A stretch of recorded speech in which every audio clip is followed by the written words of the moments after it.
Idol champions, forgotten realms. Idol champions of the forgotten realms. Idol champions of the forgotten realms. Oh yes, it's Idol champions. And Mars as well. Yeah! Hello, everyone! Greetings, Cassius. Greetings, Babylon Ranger. Welcome. So happy to have you with us. Green Paradox, you've arrived. I foresaw this day. Star Chaser! Thanks for joining the party. Kadali, I haven't seen you around these parts in years. That's a lie. That's a filthy lie. Audio and song sound great. Sweet! That makes me happy.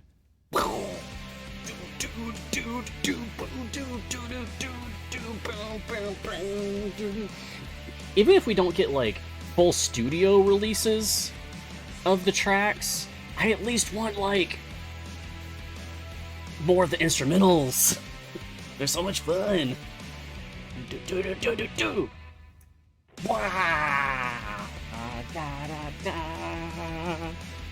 I love that little lingering moment. Just like, take a breath, and then boom! When it drops. Oh, it's so good. What's up, Nine Hammer, Counting Coup, Doctored? Hey, Jay. I was working with Jay earlier.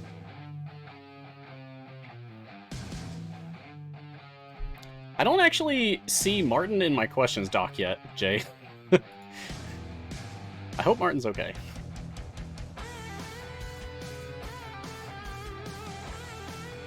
If I have to go it alone, so be it. But I don't know.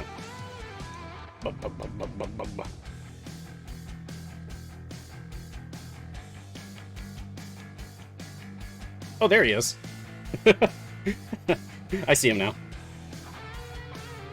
Oh, he just didn't have the dock open yet. Oh, okay, okay. Cool, cool, cool. You had me worried for a second there. Can't be Eminem without the other M. Yeah, no questions till Martin gets here. Okay, Martin's here. You can ask questions now. Martin says they were listening to music, vibing, and watching chat. Nice. I encourage everyone watching to just vibe.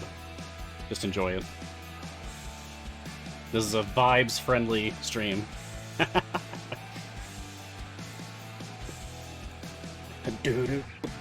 Oh, I gotta finish this run so I can set up the thing that I actually want to do today.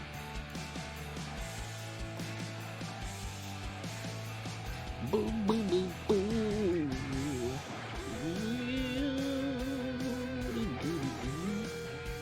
Do I have a favorite Halloween candy, Star Chaser?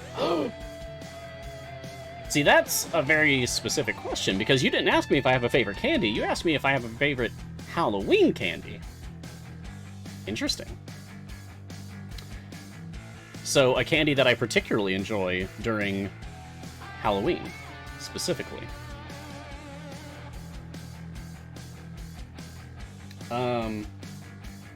It's the same as my always candy, which is Kit Kats. I really like Kit Kats.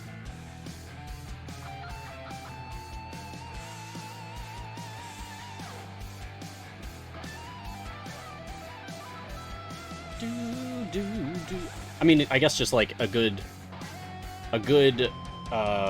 wafer confection, basically. Kit Kats and Kit Kat likes. Kit Kats are just the gateway to wafer confections. Anyway, let's do the thing. Hey, guess what? I dressed up. Ahem. Yeah. Greetings, champions! Welcome to Mjar's Guiding Hand. I am Mjars, and this is Idle Champions of the Forgotten Realms, a free-to-play, officially licensed Dungeons & Dragons formation strategy management game from Codename Entertainment. On this partner stream, we take a look at the latest content, discuss strategies, and answer any questions that you may have about the game. So, get cozy.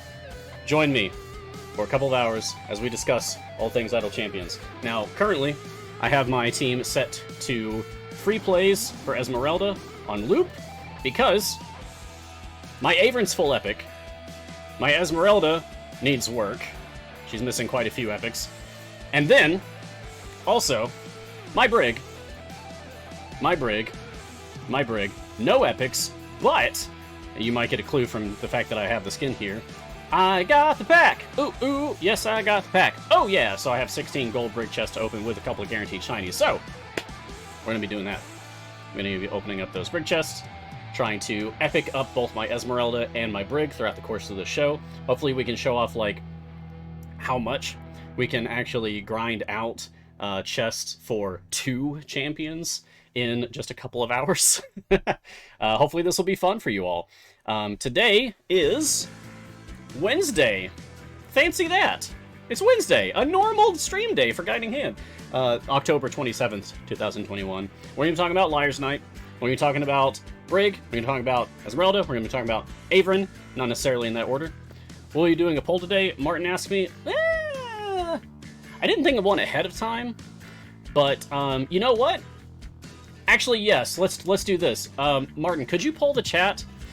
Shall we focus Esmeralda or Brig first? I feel like I know which way this is gonna go. But if you could put in a poll for that, I would appreciate it. Audio is very spiky. Oh, I'm sorry. Apologies. I've actually moved my mic from its position for the past, like, 30 episodes. So hopefully things will be better. But I'm also getting a new mic arm, so I'm going to have to adjust it again anyway. Oh, hey, check it out. Wow. Trials Now Tiamat t-shirt. So cool. Benefits of working with C&E. So, starting off, what is today's tea? Today's tea is Twinings, Orange Blossom and Cinnamon Herbal. Because I've been having some stomach issues. I've got acid reflux, and it's just something I have to live with. I take medicine to help with that. I have a bed that can raise up now, which helps a lot when I'm sleeping. But also, like, I gotta watch out for my diet. So right now I'm trying to cut things back, eat, like, rice and bread and toast and whatnot, and going with, yeah, a very easy on the stomach type of tea. There is something on the back. I'm not allowed to show you. That's all I can say. There's something on the back and I can't show you. Sorry. But hopefully that's enticing. Stay tuned for more information about Idle Champions Presents as that whole thing continues to roll on, the Trials of Mount Tiamat. Speaking of which, we are in week 3 now. The winner of day 1, week 3, is the Forge of the Dwargar is sentient and is prone to speaking in rhymes. That'll be interesting. I voted for singing, but the people have spoken, and apparently the majority of us want speaking in rhyme. Either way, I get to claim my Potion of Polish now. Ow. Yeah. So I will also open that later. And the new vote, which champion gains a luck die at the start of the next episode? Y'all, I feel like we need to come together for someone near and dear and new to, I'm sure, many players' hearts. The latest champion to join to join the roster is in dire straits, let's say. No spoilers, but Brig has had better days, and I'm just gonna vote for Brig on this one. I think Brig could really benefit from having a luck die right now. Hashtag say Brig. Good luck, Jason. Our Green Paradox is asking me, so I guess the question is, do you like the Japanese green tea Kit Kats? I haven't had them. I always hear they're the bee's knees, but I haven't actually had it yet. No, he's in Godhead. Dire Straits is a different band. Good one, Green Paradox. Good one. Team out event, isn't it bugged? What? Clarify, Sensi 27. How do you mean the Tiamat event is bugged? So there's two different things you could be referring to. The Idle Chambers presents Trials of Mount Tiamat. I believe there's something going on with this. Completed Liar's Night, Free Play, Brig. This challenge for Week 3. This doesn't seem to be triggering for me, and I've seen other people saying the same thing as well. So hopefully that will get sorted out soon. Otherwise, are you talking about the Trials of Mount Tiamat gameplay mode? Which, actually, we should set that together. We should set that up. Yeah, okay.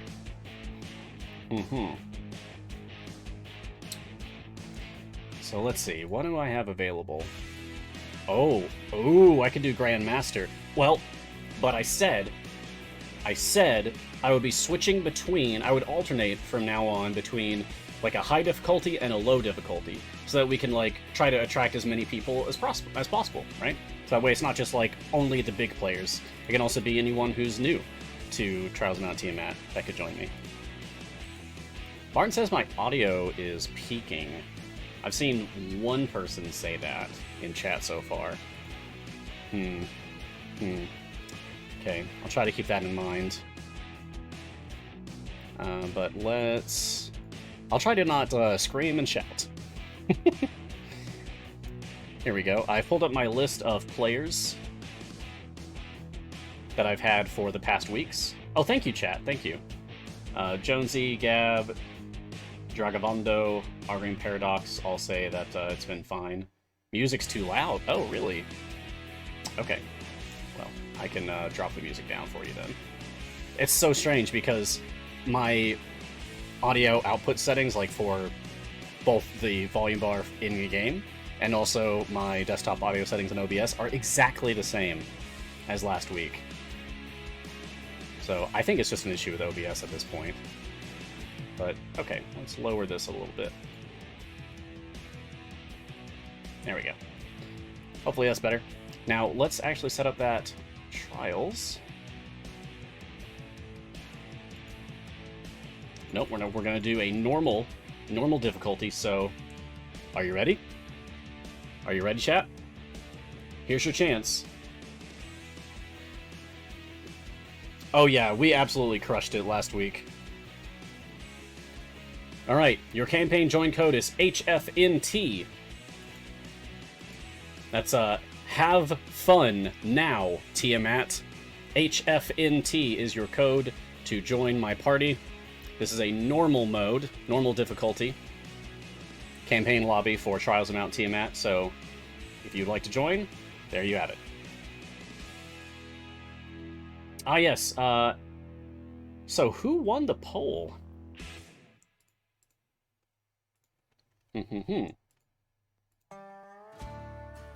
Lurking Rider says that Esmeralda won the poll. Wow. That's great. Esmeralda 55%. Ooh, that's pretty close. Wow, I really thought it would be Brig. I really thought it would be Brig. Interesting. Huh. Okay. You know what? I'm going to edit this a little bit. Let me bring in... Let's take Beast, sure. I'm going to bring in Minsk for his ability to cause additional enemies to spawn. That can help a little bit in terms of speed. Okay. Now this is a pretty quick and dirty speed formation for Esmeralda. I've got the things that really matter, which is Deacon, Sentry, Shandy, Human, Melf. Havilar is also here, in case any fiends show up. I don't remember if any fiends are in this adventure.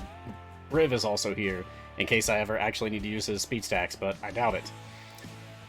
But okay, we will set this up for doing Esmeralda runs, and I'm going to set up my automation to also have potions for medium speed and small speed, since I have so many of them. So we can try to just push this out as many as possible. We're already up to 2 Esmeralda chests. Let's see how many we can get to. So I think what I'll do is I will grind this for as much as I can stand. And then after that, let's do Brig free plays depending on how many more epics I need, because I do have this pack to open right here. And then we also have a couple of Brig variants to play as well. Yeah.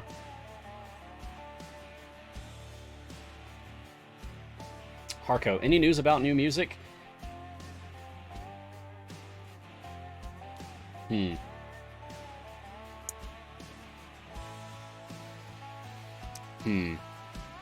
trying to think. I don't believe there's any news about new music. I don't think so. I would very much like there to be. Although, I mean, if it's any indicator, they did add the Idle Champions theme song and the instrumental version.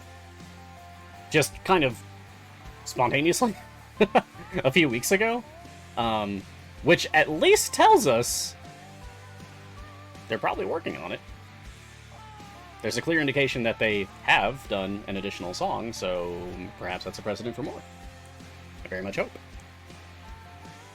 Because it's good stuff. And anything is better than the default game music. Yeah. Solitude GG's asks, Mars, do we have any idea if things in-game will go on sale during the Steam Fall Sale? Oh, that is coming up, isn't it? That is coming up, isn't it? I mean, maybe. I'm not in marketing, so I don't know. Although, even if I did know, I don't think I can talk about it.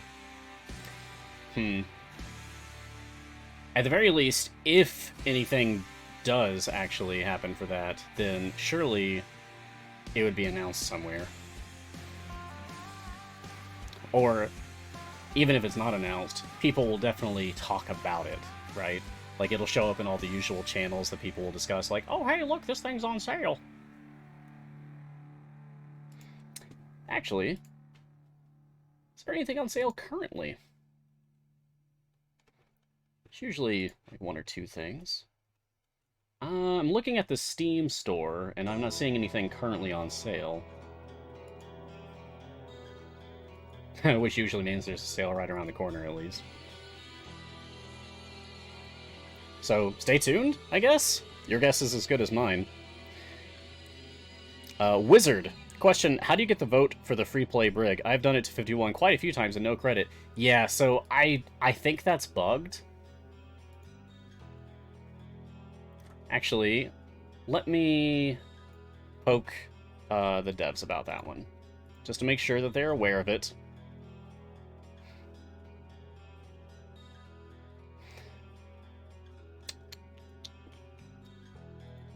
Here we go. Because I have that ability now, I can at least reach out to them directly.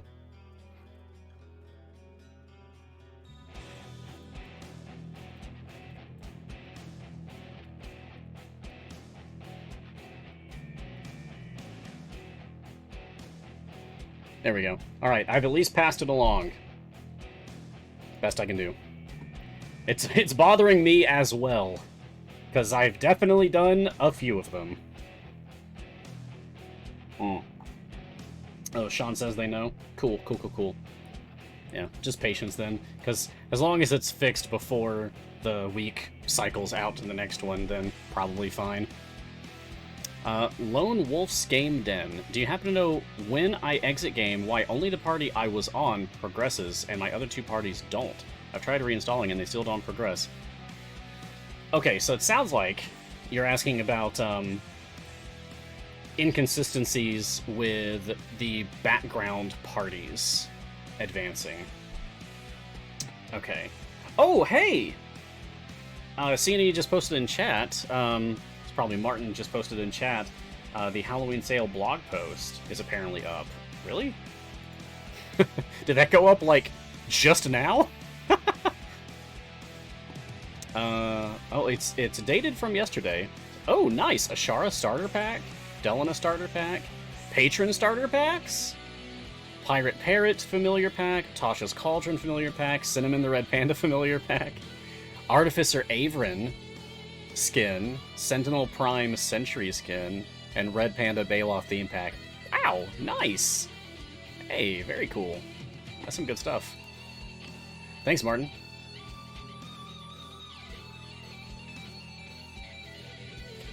So Lone Wolf has a clarification, a follow-up. Correct, the background parties don't do anything. It says calculating offline progress so nothing happens.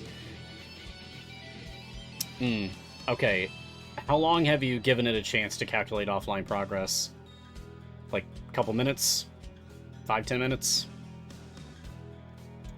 I know sometimes it can take a while, especially based on, like, I don't know, like, how long it's been since you checked on them, since you switched to those parties. Overnight they went 4 areas. Yeesh. Yeah, so I've talked about this before. Background parties, I love the idea, but they kind of just don't. They don't seem to work like you would imagine they would. Like, it'd be nice if they were just perfect and flawless and fluid, but they're not. And that's sad. Like, in my own game, you'll see I don't even have background parties going.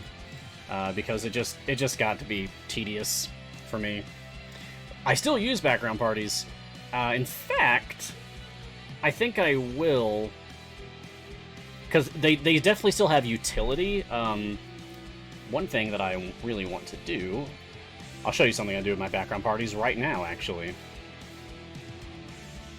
Ooh, hopefully switching my party in the middle of an automatic reset is not going to make things weird. Anyway, I'm gonna do, let's see. I feel like Avron's is really good for pushing. Maybe Brig. I mean, I'm gonna do the, I always do the new guys. Okay, so we're gonna do Brig. Alright, so I'm gonna start this. This is just one of my background parties here. Oh boy.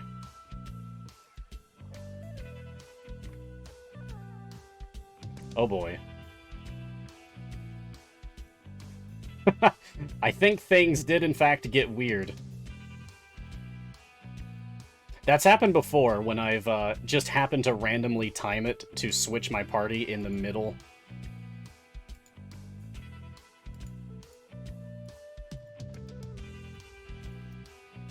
Okay, so these guys are good now. Alright, let's switch over to this again.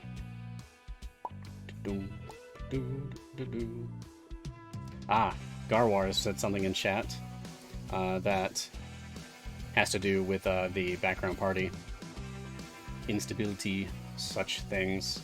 And Garwar says there's now notes about why the party stopped.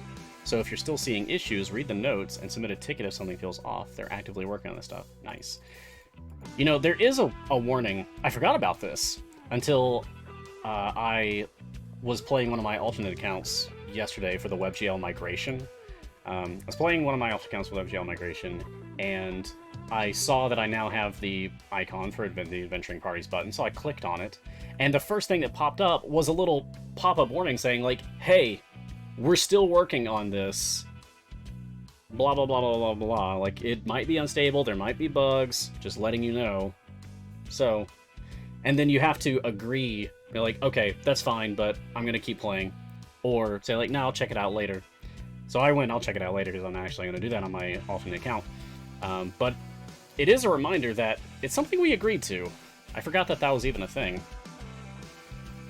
Yeah, the beta warning. Yeah, I forgot that was a thing until yesterday. They should have that for the Trials on TMAT? Yeah.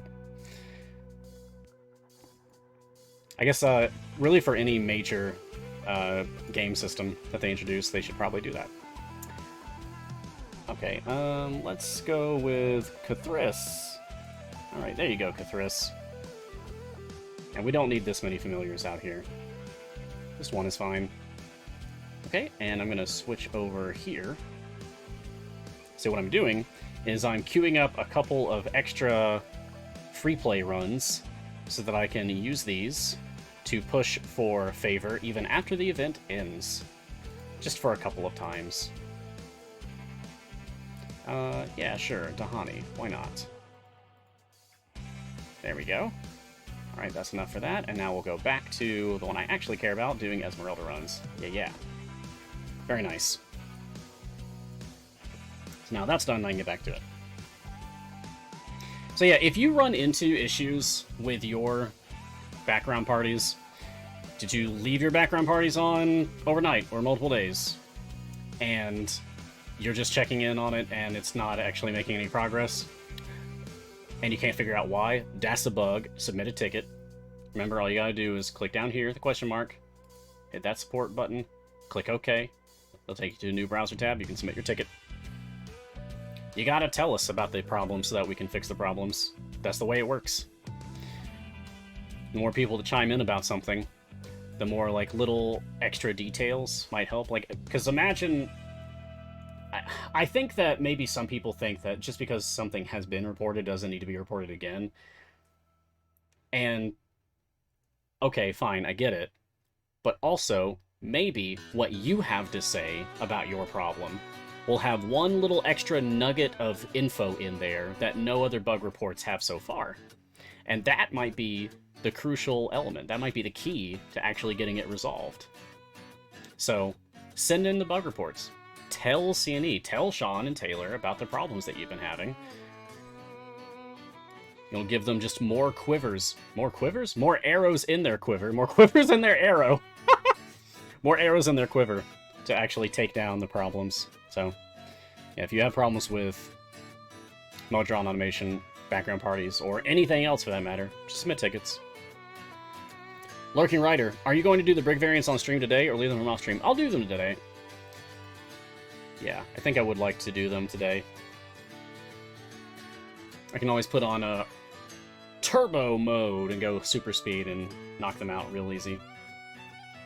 Oh, hey, Gar, yes, I took up your challenge. I don't know about the rest of the team, but I was there modding for you when you challenged CNE to dress up for Halloween, and I was like, I'm gonna do it at least. I'm at least gonna do it. Because I love dressing up, it's fun. So yeah, I'm a cat for Halloween, because you, Gar, challenged CNE to dress up. Cheers for that. You may have spent too much money on your costume for Friday. Gar! Are you going to be Garowar? Actually, that's unfair of me. If that's a surprise that you're setting up to do, don't answer. It's fine. It's fine. But, I'm excited in any event. Looking forward to it. I love dress up! Yes, welcome to...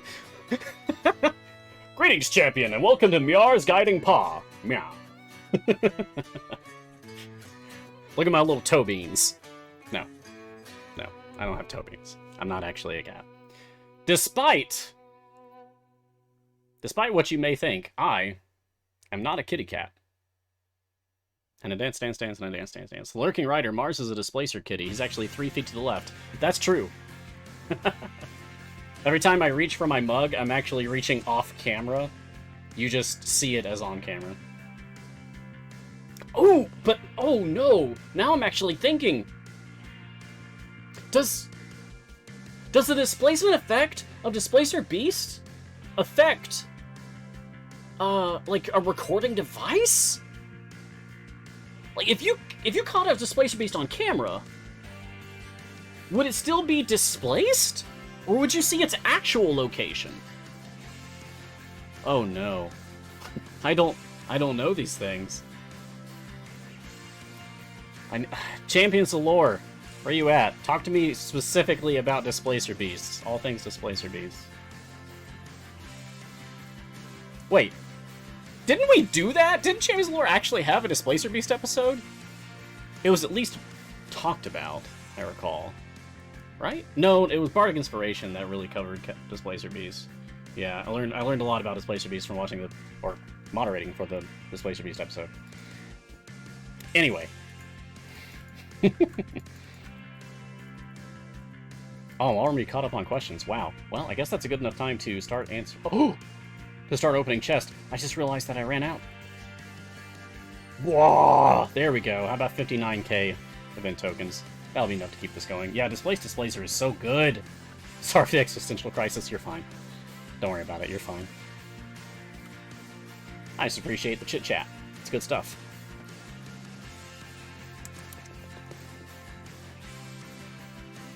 Okay. So we're definitely still going. Let's open up. Oh, we've done 7 runs and we're at 6 silvers? Ugh, gross. Okay, I'm just gonna open up golds. I don't care about golds. Epic? Nope. Okay. Well, let's go ahead and open up that brick pack, huh? Ooh! Alright, let's just do one at a time. Oh, Stabigail's asking me what's the tea. It's Twinnings brand, Orange Blossom and Cinnamon Herbal Tea. Roland HTG says, the lore says it involves light refraction, so cameras would be affected too. That's so cool! That's so cool. Make my brig grow. Iconic Hat is my first epic at full pity. I didn't get an early epic for brig. Sad. It's my signature look. Ah, the fake out. I saw the purple sheen. Nope. Nope. Nope. Nope. Where you at? Where you at, epics? Where you at, shinies? Okay, I'll take a shiny. Hooray! Alright. Shiny for the lyrics. For the sheet music. Nice, nice, nice, nice. Am I really not gonna get... I mean, I've got to get at least one more pity epic out of here. You're really gonna make me go full pity again? Oh! Okay, shiny hat. Epic for Wand of Wonder. 3 enemies, 1 lightning bolt, followed by 1 extended scorch mark. And that's for his hype ability. Yes! Good, I wanted that. Oh, Martin, you forgot to grab your tea before... Ugh. Shout out to Martin moderating for me today. Martin forgot to grab his tea before the stream. It's so sad. This one's for you, Martin. Cheers. Ooh, oh, nice! A quick early epic. The third one. Alright, we got ultimate attack damage.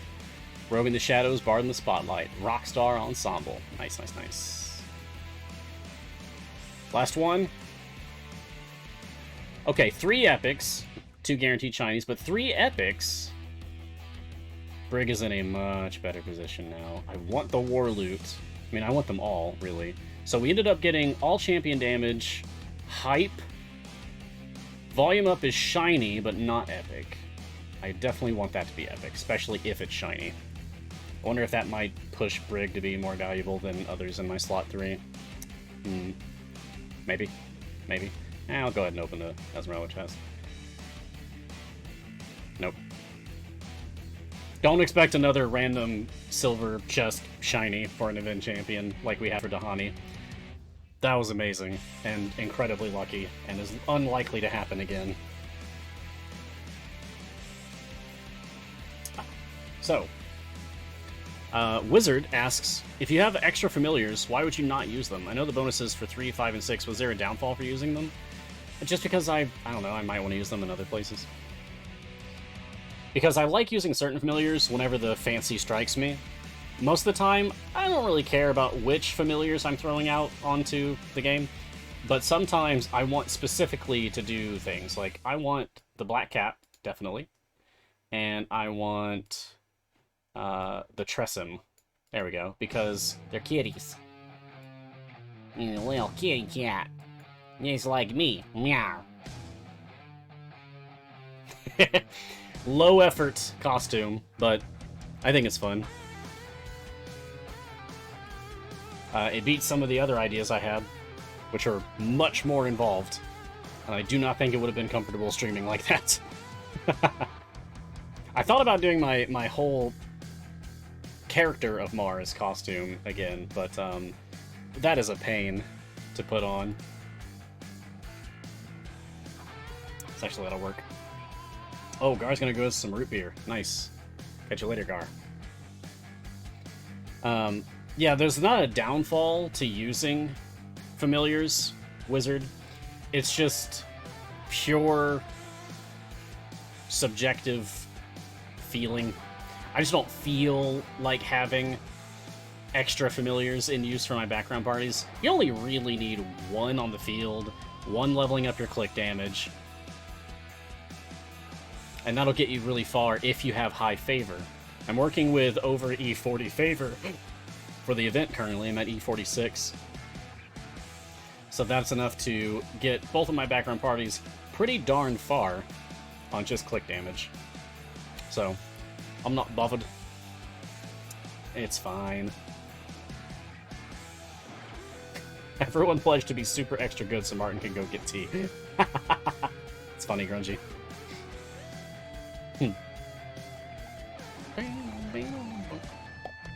There's something to be said about what Lurking Rider just mentioned. Don't necessarily put one on the roaming ultimate bar.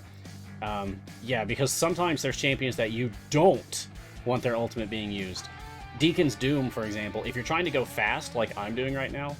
So, Deacon's Doom ultimate attack causes his Doom stacks to max out for 30 seconds. But you actually want his Doom stacks to be low. He needs fewer than 6 stacks of Story of Doom in order for his speed mechanic to operate. So if you activate his Doom ultimate, he stops using his speed mechanic for 30 seconds. You don't want that.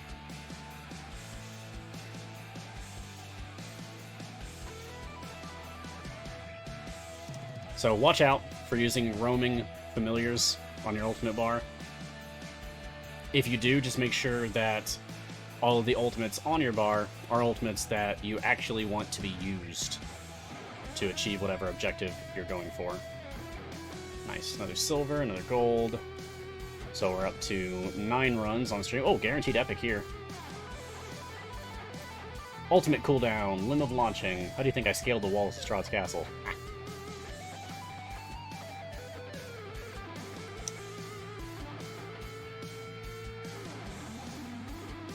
Alright, Brig. Just because it's been a bit, let's take a look at Brig again. And his resplendent, ascendant Brig skin. Beautiful. Which is just straight up Jason Charles Miller, really. It's fantastic. He must be ecstatic to have his own character in the game. It's gotta be pretty cool. Yeah, Chaotic Good, Human, Rogue Bard, Support. No affiliation, but I can't help but wonder if he might eventually be like Sirens of the Realms? Because, I mean, Vlania exists, and Ariza exists, and they don't have affiliation. Sirens of the Realms don't exist as an affiliation in the game, right? Like, here's Vlania. Yeah. Yeah, they don't. They should. Now that we have 3 of them. Yeah, Sirens or Gax back, yeah. Or potentially both? Potentially both, because we know from precedent with Archon, champions can't have 2 affiliations. Archon is both Force Grey and Dark Order. So, it's possible. I am just going through this tea so fast. I should have prepared multiple cups. Ooh, doo, doo, doo. So do you all have Halloween plans? Are you doing anything spooky? Spooky plans? I'm just gonna have a nice time in... a nice evening in with my partner. We'll probably watch spooky movies. Eat a lot of candy.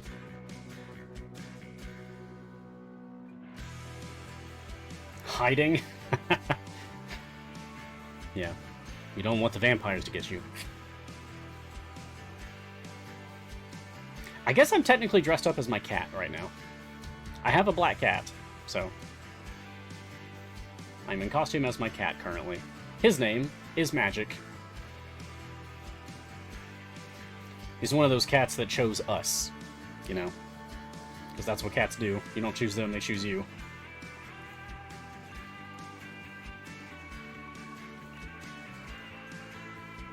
So, it's been a bit now. Most of the event has gone by. There's still basically 5 days remaining. The event will end on this upcoming Monday at noon Pacific time.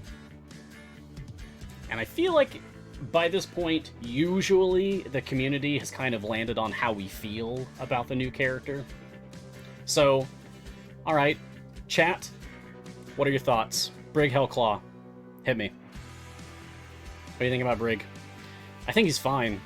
I don't think he's going to break any new records. I don't think he's the new Avrin, or Kira, or Kroll, or anything like that. But I think he's fine.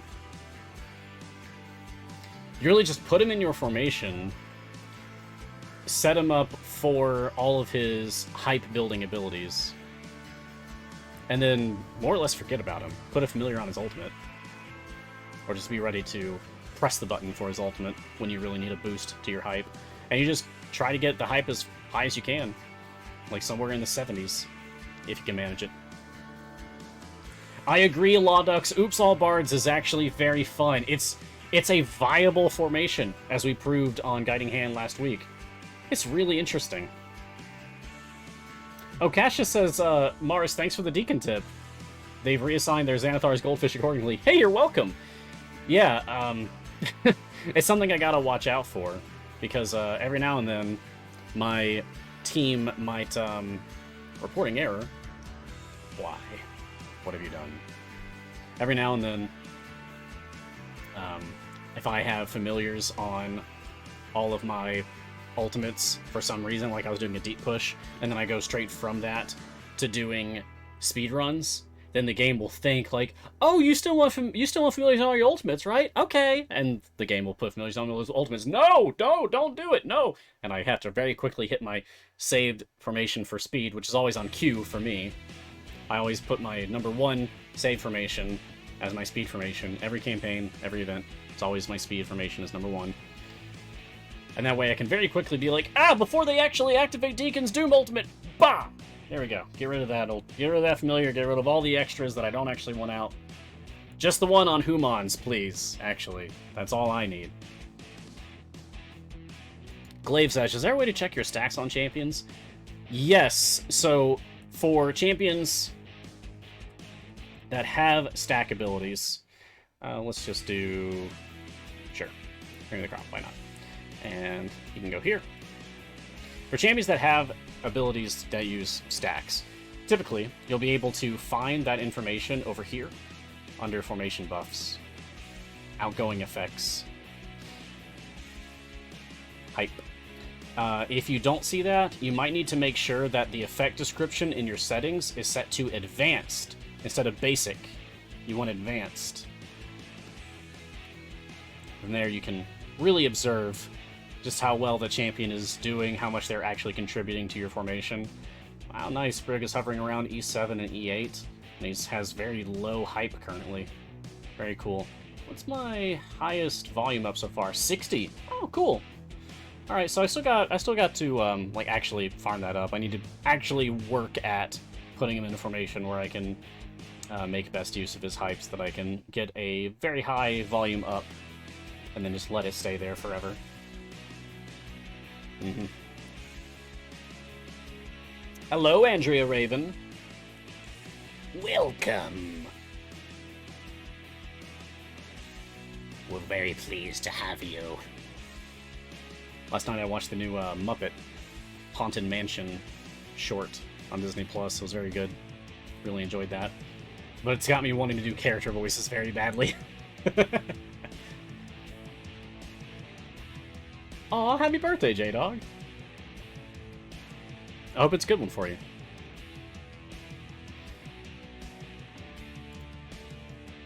What are we at? Like 10 now? Something like that? Certainly done a few runs now. 4.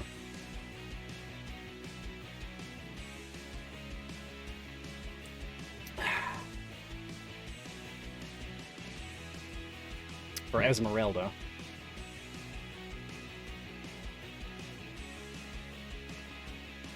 Now feels like a pretty good time to switch over. I want to do those Brig variants, just to get them out of the way. Because I'm terribly curious if we can actually get this slot for Epic.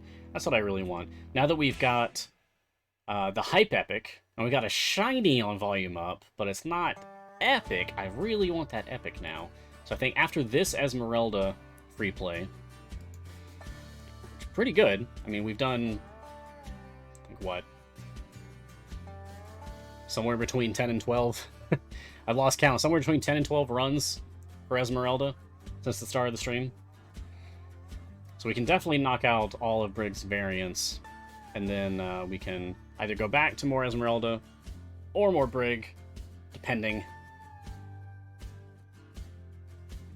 on what we actually want to do. Like, if I still don't have the epic for Brig after doing those variants, then I'll do free plays for Brig.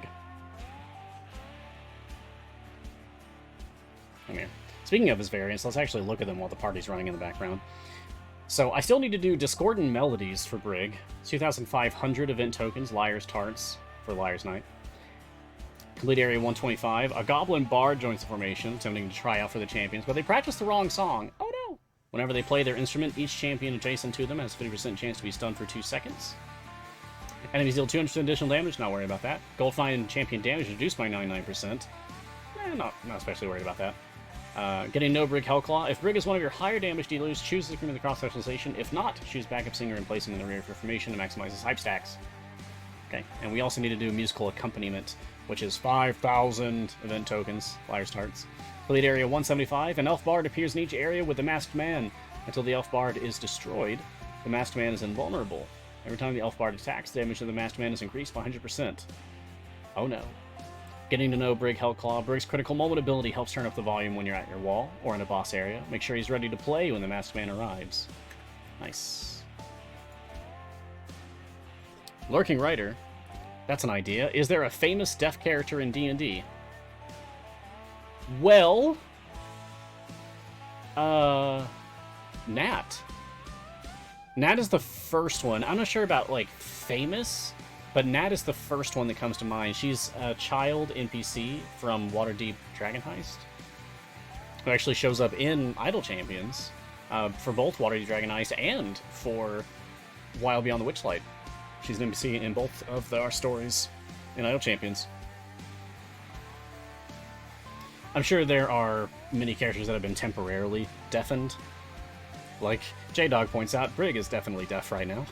Brig is rather senseless in all ways at the moment. Brig got turned to stone. Sorry, spoilers. Spoilers. You'll have to watch the show to actually find out why.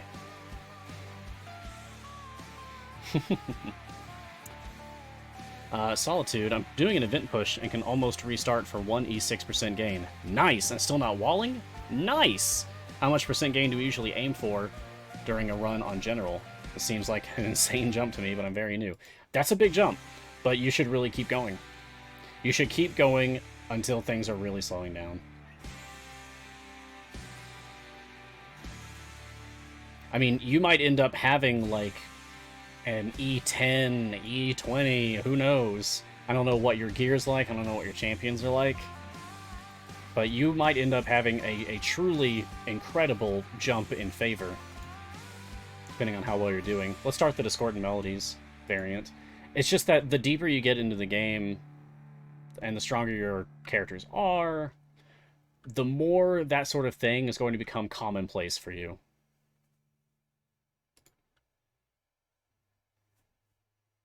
So it's really not unexpected for you to have that kind of enormous increase. Congratulations. And may your favor grow ever larger.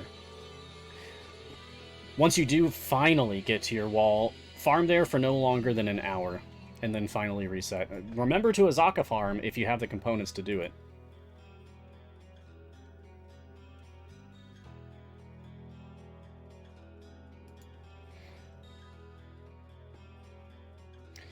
Ah, hey! I am hearing from when I poked the devs earlier about the challenge for Brig, free play, Liar's Night in Idle Champions Resistance Trials of Mount Tiamat. We talked about earlier that this is bugged. I poked the devs about it, and according to them, it's fixed now.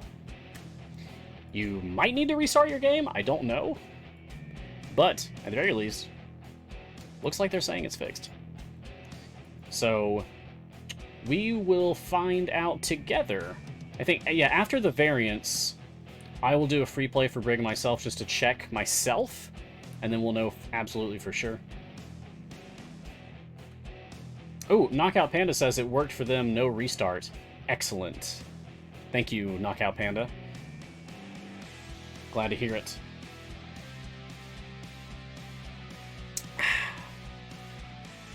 Jonesy, asks, how do you set up an effective Azaka farm? Okay. So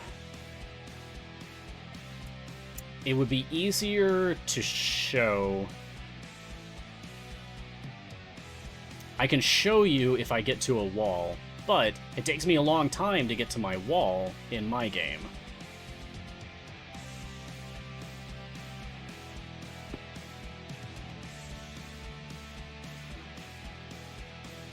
It takes me a while to get to my wall in my game, so it would be difficult to show you because of it. But at the very least, I can show you what champions you should consider using for an Azaka farm, and then I can talk about it.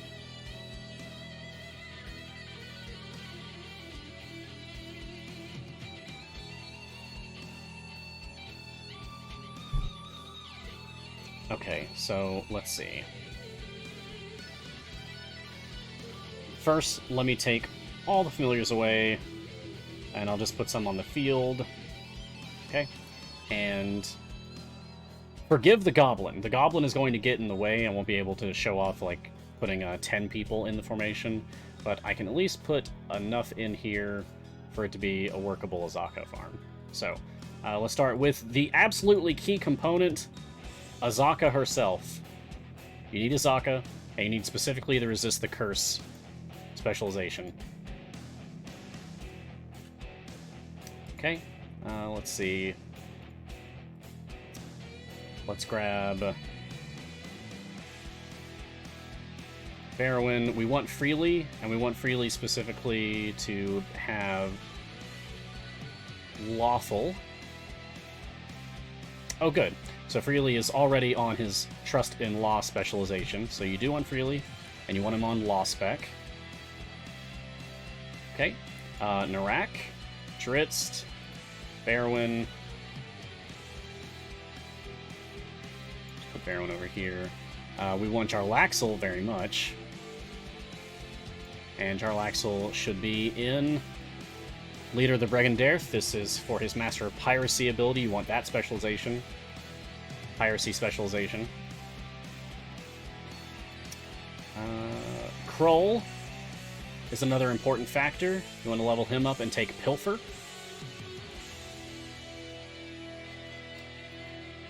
Okay, Omen is another important component. And Omen's placement is... no, it can be tricky, because his specialization is really up to what your placement is. But we're just going to work with whatever. Just going to put him in here. So let's have these. We want Narak to be at least high enough level to have Githzere Focus, increasing the potency of the formation abilities of James of Wisdom score 14 or higher. Just going to make sure that he has that. Specializations don't matter. Make sure that he is standing next to Dritz. And yeah, this is good enough. This is good enough. So your results will vary. I'm not going to really go over like absolutely optimizing this, but this is the long and short of it. It's going to look something like this. You're going to have Azaka, you're going to have Kroll, you're going to have Omen, Jarlaxle, Freely, Narak, Dritz, some extras, Barrowin, or Keelek for another lawful person to attack, and feats. Feats matter. Goldfine, Jarlaxle, Gold Find and Gold Find buff for contractual obligations, Rules Lawyer for Omen. For Freely, Fortuitous, Luck of Yondala, Requisition, Lucky Break 40% for each application, and Lucky Choices, Luck of Yondala, Requisition, Lucky Break 80% for each application. These are for his Gold Find. Drist also has a couple of Gold Find feats, so make sure to put those on. Azaka has a Gold Find feat to put, so make sure to put that on. And then also, of course, you've got Gold Find potions. These will stack with everything else as well. Another important part of this is that you will want to be in a situation where there's only one enemy left on screen. You can do that a variety of ways. One of them being, if you're on a boss stage, just kill everything that isn't the boss. If you're having trouble killing the things that aren't the boss, you could always swap in Vlania. Vlania has an ultimate attack. It's very good. Longest cooldown in the game, but plane shift. Vlania leaps into the fray and instantly teleports up to 10 non-boss enemies away, permanently removing them from combat. She can instantly set you up so that you only have the boss left on the screen. Instantly. If you're on a normal boss fight, where there's 10 normal enemies, plus... yeah. Another way you could do it is you could bring in... You could bring in Jim in slot 7 and have Jim turn everything into chickens. That isn't the boss. And it's another way that you could have only the boss remaining. Or if you've killed the boss and any of the enemies and you only need one enemy left, well, again, you could use Jim to make chickens.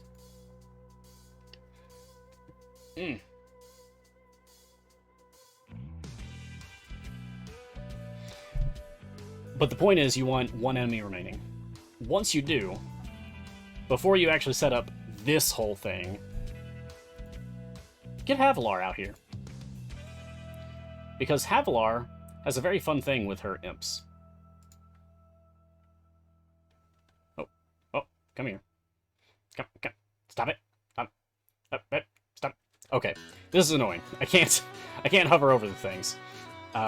She has an ultimate for summoning imps, and that's great. But then, her ultimate is replaced, after she summons imps, with throwing imps. When she throws her imps at something, it's going to do damage, sure, but also it's going to slow things. Ho. And for whatever reason, Havilar's slow stacks on itself permanently. It doesn't run out. So you can get to a situation where you have a boss, or whatever single enemy that you have left on the screen, is just permanently stuck. They cannot get to your formation whatsoever. So at that point, your formation is completely and utterly protected. Nothing's going to hit you at all. Also make sure to swap in Donar to mark the enemy, because Donar's basic attack, and make sure to take the oh yeah spec, the left side spec. Donar's base attack command, Donar targets a random enemy, casting a random command on them and doing a small amount of psychic damage. And what those commands are, I don't think it actually says anywhere. Oh, there we go. And outgoing effects, Donar's command is hold, flee, fear, or drop. Enemy drops 50% bonus gold on death. Hey.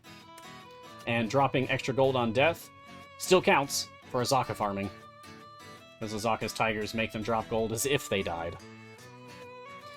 So Donar plays a key role in this as well. His mark is sticky. You can put Donar out there, mark the enemy for the extra gold find, then take Donar away for someone else that's directly increasing your gold gain. And yeah, you will end up with an enormous amount of gold gain and thus favor gain. Alright, so that is basically Azaka farming. I mean, you could use Baloth Gold Find, I guess, but you should really use Jarlaxle. It's a much higher result. I always take Donar left, not right. I've never heard that taking right is better. Taking right is for if you're actually trying to...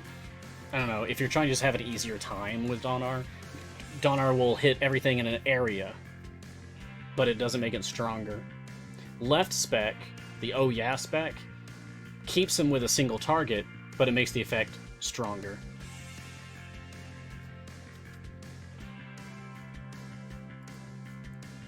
Bayushi Akira, question, how many gems does your Black Viper have now? Ha! Not enough to matter. Or too many to matter? My Black Viper is currently at 83,215 total red gems collected. You only need 6,500 total collected to have all of the effects of her Jewel Thief formation ability. You don't need all of that. Joe Mallow, farm for an hour. I used a few hours worth of bounty contracts. Close enough? Yeah, close enough. It's been so long since I've used bounties for actual gold, but yeah, that would work just as fine. Although that wouldn't necessarily work if you're doing an Azaka farm. So just be advised. If you're doing an Azaka farm, then don't do the bounty contract approach. Jonesy, question, how do you set up an effective Azaka farm? That's the one we just did. Nice. Enjoy Raven, just got Kroll. Congrats. Still uncertain on what makes him OP. Could you help me understand Kroll? Kroll casts Plague and all the people fall down. Alright, so, well, sure, let's take a look at Kroll. Kroll. Draconic Plague. Every 5 seconds, Kroll applies a Draconic Plague to the next enemy to spawn. Plague gains a stack every 3 seconds, increasing their power and capping at 10 stacks. Plague can also be applied to Kroll's base stack. And this can be Pilfer for more gold, Pain to make the enemy take more damage per stack, or Traitor. When an affected enemy is damaged, nearby enemies also receive 10% of that damage per stack. And I think the term that's bandied about in the community about this is Plague Bomb, where you're on a stage for a while, and Kroll is building up his stacks on enemies, and then suddenly, something triggers the Plague Bomb, and things start to detonate.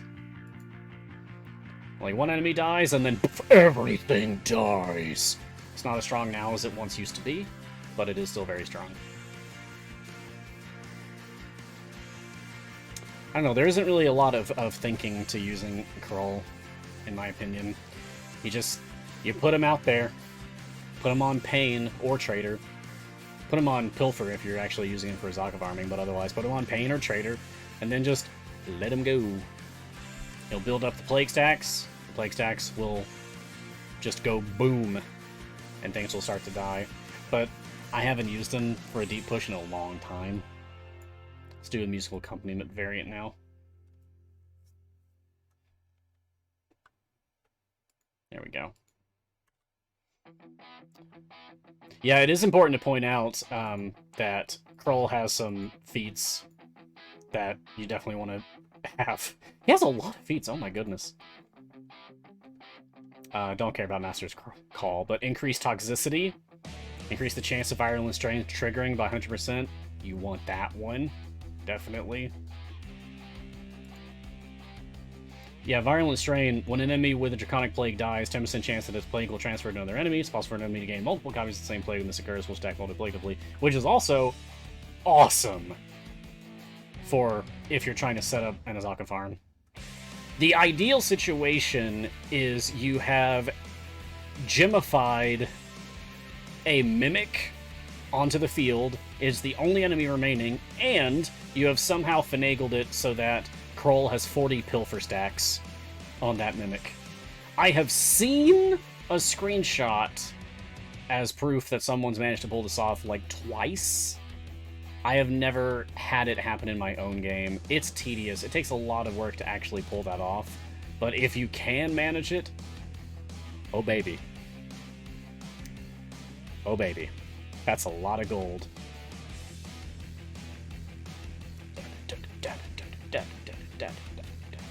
Ugh. No epic for Brig. Give me epic. No Dahani for Azaka farming? Nope. If Dahani's gold find mark, her yellow paint, was sticky, then definitely you'd put her in there, just have her go. Put some yellow paint. Something went wrong. Oh no! What? What went wrong? We may never know.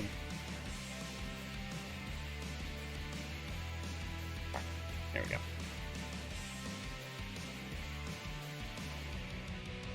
So yeah, still no Brig Epic. It's fine. I just want that slot 4 Epic. Ah.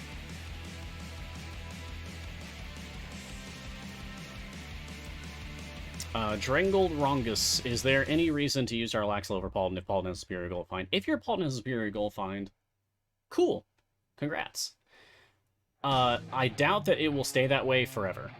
Because the longer you play the game, the more incredibly large you will see the gains on your Evergreen Champions item levels. Until ultimately, one day, your Jarlaxle will have utterly dwarfed your Paladin's gold find capacities. But also because Jarlaxle's gold find is further increased for how many rogues or drow are in the party, and you might be using Drizzt in the party for an Azaka farm. Drizzt is drow, and has gold find feats, and has a Companions of the Hall buff, which increases your gold find. Drizzt increases the bounty of the Hall gold find by 200% multiplicatively. There you go.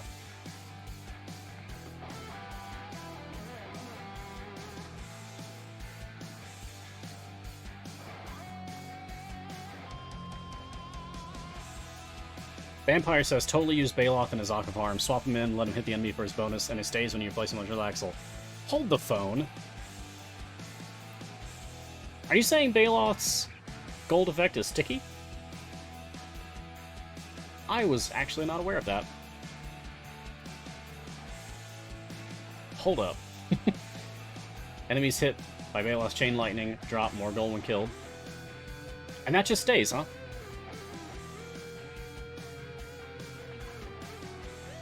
I mean, if paid partially with pain is a sticky effect, well then heck yeah. That's amazing. It is sticky, but there's a timer of sorts on it. Interesting. I'm gonna have to play around with that. I am due for a few more deep pushes and Azaka farms in the event before I'm done with it. So, I'm gonna give that a shot. Thanks for letting me know, Vampire. That's cool. Oh, I don't know everything about this game. I have never claimed to know everything about this game, and I never will. I'm not the smartest person to stream Idle Champions. I do believe I am in my right to say I am the most impassioned person streaming Idle Champions. I love this game. I love the community around this game, and I love the people that make it.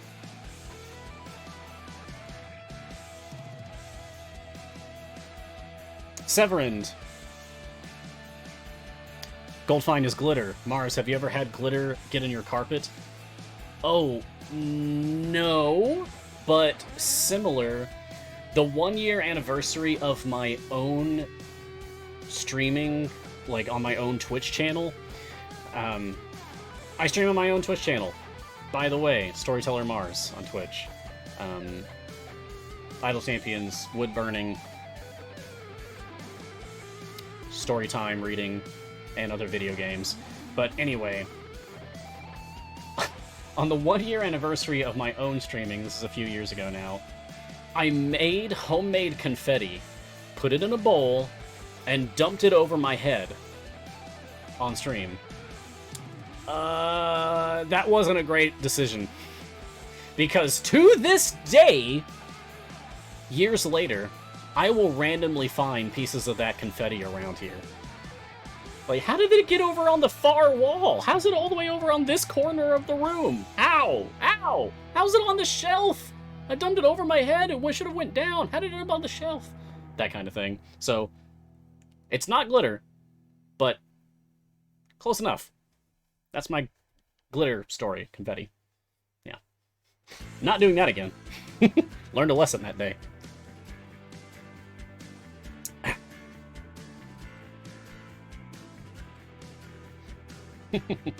Thank you, Progmetal. I think I've got a pretty good attitude about it. I just like this game. A lot. Maybe more than I should. No, never. Because my passion has brought me much good in my life. Ooh, this is the Potion of Polish from the Trials. Yeah. Okay, so the Trials of Mount Tiamat, day 1 for week 3. Speaking in rhyme is what won, but Potion of Polish was the reward. Regardless of which one won, everyone was going to get a Potion of Polish. So, let's see what we get. Let's see what we get. Oh my goodness. I'm so excited. No.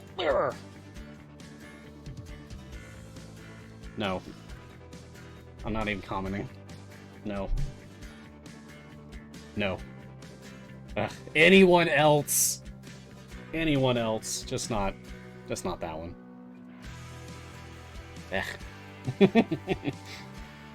Hey chat, who'd you get from your Potion of Polish?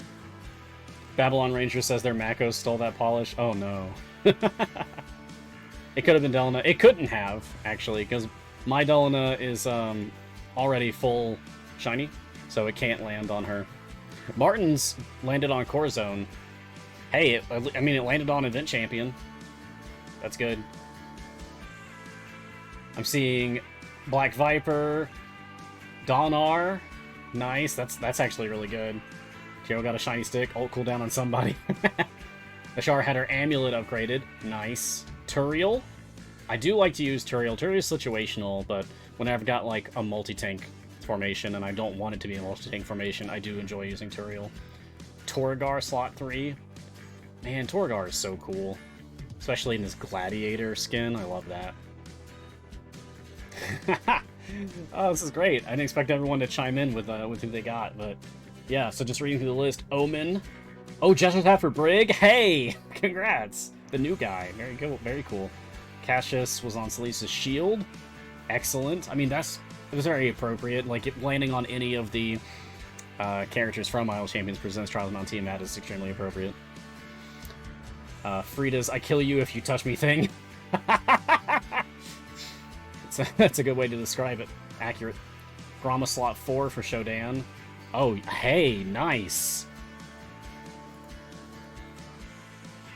Yeah, that's like the one you want for Grama. That's fantastic. Very cool. I'm seeing Shandy, Delana, Jarlaxle, Korth, Narak ult. Oof, sorry, Zawan. They can't all be winners. Gold fine item for Baloth, sweet. All-tan damage Cathris, Artemis' sword. Asika's waiting to activate theirs, which might be the smart play. For some people believe, like, it's better to hoard your potions of polish until you've achieved some goal, like you've gotten full shiny on all of your non-event champions, which would then guarantee that all of your potions of polish would always land on an event champion. That's smart, but boy, you gotta wait a while for that. That takes a long time. Okay, so we have finished all of Brig's variants now, which were easy. So now, let's do a Brig free play, because this will definitely tell us if this challenge is working or not. I have full faith that this challenge is now working, but I need to do it and show it myself so that I can confidently inform chat. Oh, yeah, D&D canceled tonight. That makes sense. Yeah. Well, with everything that's been going on with people. Yeah. Sorry, Gar. To Barja, every now and then someone says 1, 2, 4, 1/2/4/ question marks. What is this for? I might need a little more context for that, but the first thing that comes to mind is 12624, which is how many item levels go up when you like use a blacksmithing contract, or you get a piece of gear on a slot you already have gear for. So like if you have a rare item in slot 1 for someone, and you got a common item for slot 1 for that person, then the item level of that piece of gear is going to go up by 1. If you got an uncommon on that slot, it's going to go up by 2. If you got a rare on that slot, it's going to go up by 6. If you got an epic on that slot, it's going to go up by 24. Oh, Andrea, it's just it's our personal D&D group for me and Gar and Lee from Griddle Champions and Robogoblin and Jadicero, moderator on the Untitled Champions Discord. It's just our personal D&D group. We don't stream it or anything. And it's just the trouble of getting adults organized weekly. I miss when... I remember back in college, it's like every weekend, it's like, is it a Saturday? Cool. I'm gonna grab all of my books, my map, my props, everything. Like, I was the materials guy. I wasn't even the DM at the time, but like, I had all of the stuff. And I would bring it all physically with me and walk over like a mile to a completely different dorm building that we were going to all play D&D in. We had a 12-person group, and we'd meet up there every Saturday for a year and a half. After that, I started DMing. I had DM'd before that, but not in college, as I had to play it first so I can meet people. Then I DM'd. Yeah. Martin is surprised that we got 12 people organized. Yeah, it was a 12-player group. 1 DM, 12 players. It was a nightmare of logistics for the DM, I'm sure, but we made it work somehow. For my own groups, I max out at 6. I never have more than 6 players. More than that, I start tearing my hair out. The Lurking Rider, in stories, glitter is the most magical substance. In reality, glitter is magical, the most evil magic ever devised by human or beast. Although, that is making me wonder now what actually is the origin story of glitter. Alright, challenge complete! It says it! I saw it! It did the thing. Huzzah! Yeah, so, confirmed.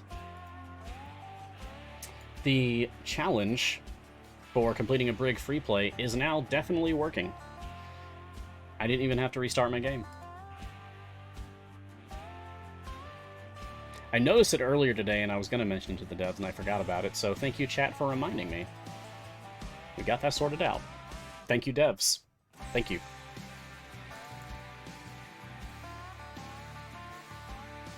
JVC Aquar, Mars, when you got the shinies from Trials Mount Tiamat Poles for Baloth and Avalar, did you already have those? If so, were your items upgraded by 125 item levels, or did you get a potion of polish? Oh, yeah. So one of them was for Havalar, right? Havalar slot 4. Yeah. So this one wasn't shiny. For Baloth, let's find out if one of these has an immense item level over the rest. Okay, so it's probably this. Was this the shiny that he got? I don't remember which slot he actually got. Oh, it was. Yep. So yeah, definitely. Yeah. So it looks like mine did actually go up, because there's no way it would be over 100 levels above the others that I've collected naturally. That'd be some heavy RNG. Severin props? Oh yeah, for Dungeons and Dragons? Totally. I love using props. Here's a little trick for you. If you ever play Dungeons and Dragons in person, one of the best props you can invest in, it's simple, it's cheap. A jumbling blocks or tumbling blocks or Jenga tower, like, they go by many names. Like, of course, the brand name Jenga, but, I mean, there's tons of knockoffs out there. But basically wooden blocks. You could also just go to a craft store and just buy a bag of wooden blocks. And you can get so much mileage out of that for playing D&D. Do you need walls? Okay, blocks. Do you need trees? Stand up a block. Do you need... I don't know, any kind of structures whatsoever? Cool. Build a castle out of blocks. Build a house out of blocks. Just get blocks! Especially if you're using, like, a grid map. and it's measured in inches. And then you get blocks that are also measured in inches. Like, I had 1 inch by 3 inch rectangular blocks, and it's beautiful. We used those like every single game for years. We got a lot of use out of those. It was like $7 to buy like 100 of them. Friday Quoo, any chatter about the downloadable client not working for people? Mine won't go past the login screen. Really? I haven't seen chatter about that myself. For me, I migrated my WebGL to the new downloadable client, the new launcher, and it's working fine. I'm not having any problems with it. So that's the first I've heard about there being issues with that. I wouldn't be surprised if other people are having issues. I mean, it's new, right? There's probably some bugs to work out. So just hang in there. Especially for a bug that won't even let you pass the login screen. Yeesh. That would definitely be a high priority, that sort of thing. Like, a bug that prevents people from playing the game is always a high priority for them to fix. But it's the first that I've heard about any issues for that. Solitude GG's. Question, Mars, since I'm new, and I've gotten way more favor in the event than I ever did in the campaign so far, how do I decide which favor to convert to? And when should I do it? Okay. This is a great question, Solitude. And it's one that comes up fairly often when we're having events, especially toward the end of an event like this. So, the question of what campaign should you convert your favor toward and when you should do it is layered. Like, there's multiple things to discuss here. One is kind of where you're at, generally speaking, in terms of your progress through the other permanent campaigns. You said that you're new, so I'm going to assume that you have relatively low favor. I'm going to say that you have maybe E10 or less favor in the permanent campaigns. You might not even have some of the campaigns started yet. Okay, so you need to think about early priorities, because you don't get to sit on your event favor forever and then one day, months from now, convert it. You don't get to do that. It'd be nice, but you don't get to do that. You'll have 1 week after the event ends before you are forced to convert your favor. So, at the end of the event, in 4 days, 22 hours, and 41 minutes from now, which is going to be Monday, this upcoming Monday at noon Pacific time, you'll have 1 week to pick a campaign, one of the permanent campaigns, whether it's Grand Tour of the Sword Coast, Tomb of Annihilation, Wild Dragon Heist, etc. I see a follow-up here from Solitude saying, only in the first campaign. Okay, so Grand Tour then. If you're in Grand Tour, push as far as you can. Farm for favor as hard as you can in Grand Tour in the next week, so that when it comes time for you to have your event favor forcibly converted, you'll be able to get the most out of it. If you decide that you want to work on Tomb of Annihilation instead, since that's another early campaign, if you don't already have access to it, you should very easily, very quickly, then I would urge you to take a look at the blessings between the two. Grand Tour of the Sword Coast, Tier 1, Global Blessing is just double damage. It is for Kelmvor as well, for Tomb of Annihilation, it's double damage. But then in Tier 2 is when it starts to split. Gem Hunter, gems dropped by bosses +1 over all campaigns, that should be a priority for you.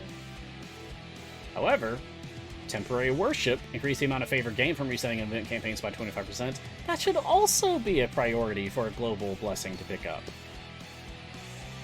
Because those will continue to be useful for your entire experience of playing Idle Champions. So, you need to decide what matters to you more between those two Do you care more about your gem gain because more gems equals more chests, right? And getting other things from the gem shop like familiars or skins? Or do you care more about just getting your favor up, generally speaking? Because if you have the Tomb Annihilation second global blessing, you're going to get more favor out of your event conversions each time you do it. So the sooner you pick that up, the better. It's a tough call, but it's yours to make. You need to decide what's more important to you in order to make that decision best. Good luck. Honda Hero. Question. I know you don't get duplicates for your base and Evergreen champions. Duplicate epics for your base Evergreen champions. And then the duplicate epics you do add 24 levels. Yes, that's correct. My question is, will you get a duplicate 24 levels to all your epic cards before then getting another 24 levels, or are the duplicate epics you get random, and could you get a second duplicate for a champion before getting a first duplicate of another? I'm gonna need to read that again. That was very wordy. Remember, I've never claimed to be the smart person on the team. Okay, so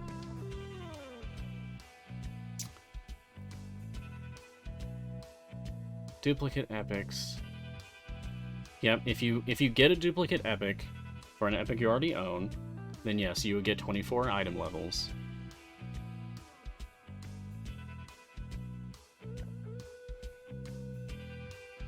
Oh, does it cycle through epics for duplicates, or is the distribution random on duplicates? It's random. I've definitely gotten, like, the same duplicate epic, like, back-to-back for a character before. Yeah. Once you have full epics for the epics that can drop from any given chest, then it's just going to be random, whichever one you get from that point on. The game sees them as all equal in its eyes. I hope that answers your question. That was difficult for me to parse, but I hope that was the answer you were seeking. Oh, okay, great, good. I'm glad that worked for you, Honda Hero. Yeah, no worries. I am verbose myself. I find brevity difficult. But I also have difficulty when other people are like that, coming at me. It's unfair, I know. I speak endlessly and then expect short answers from other people. It's unfair, but that's how my brain works, and we don't get to decide how our brains work. Wizard asks, how do you get more than 2 mirrors for Avron? Okay, so if you put Avron on the field, then Avron's going to summon mirror images randomly.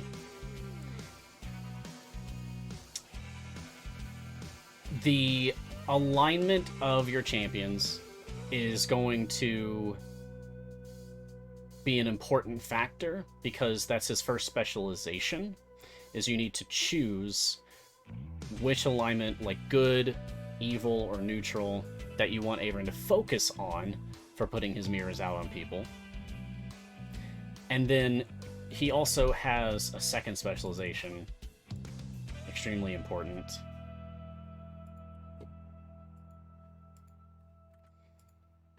So, by default, Avron casts Mirror Image every 15 seconds. The image lasts for 30 seconds and buffs his target depending on their tags. Okay, so he's got one Mirror Image, and the timer starts for 15 seconds. And then it lasts for 30 seconds. And once it's at the 15-second mark, he has another one. And now that one's starting. First one's gone, and he summons a second one, or a third one at this point, to replace the first one. So you get stuck in a situation where you only have 2 mirrors, right? But that's where his second specialization comes in. You always want to choose sturdy mirrors for Avron. Trust me. Avron focuses on making his mirror images last longer, increasing the number of potentially affected champions. Increasing the duration of mirror image by 100% to 60 seconds. So now, they last 60 seconds instead of 30 seconds, but he still casts it every 15 seconds. So now he can have 4. Not 2. You want that. The Lurking Rider petition to ask JCM to record a special theme for Mars to the tune of Mirtha Moneylender. Oh, I'm flattered. I'm flattered. Jason actually made a really funny joke at the end of Champions of Lore earlier. He was a guest on Champions of Lore, if you weren't aware. Go back and watch that episode. They talked about the Witchlight Carnival. It was really fun. I was there moderating with Jay. But anyway, at the end of it, Trevor was like, "Oh yeah, stay tuned. Later on, we got Mars Guiding Hand," and Jason just like stuck his hand out like really close to the camera, like, "Take my hand." I remember doing that in the very early days of Mars Guiding Hand. I would actually start the streams by like, "Take my hand, champions." I would say that, and then COVID happened, and we stopped saying "Take my hand" because we did not want people to do that. Yeah. I mean, I would be flattered if Guiding Hand or me got a song, but Gar deserves it more than I do. Let's be real. Let's be honest. Gar is, like, at every single episode of Bardic Inspiration, and, yeah. He has good energy with Jason. Gar should get a song before I do. Joe Mallow, build anything with blocks? Now I gotta find a family-friendly group to bring my 7-year-old son with dominoes galore. Oh yeah, dominoes! Especially, like, blank dominoes. I find the ones that actually have the dots can be, like, visually disorienting for certain players. So, if you just have, like, blank dominoes, that could be a fantastic prop for D&D instead of wooden blocks. Definitely sturdier than wooden blocks. Sukhoi01, so I should close my next time gate before the event to get even more out of the event ending? I mean, I would if I were you. If I were you, I would... If you're currently in a time gate, if you've already finished your time gate, like you've already gotten your chest from it, then yeah, ditch the time gate and focus on the event. For sure. You only got a few days left, after all.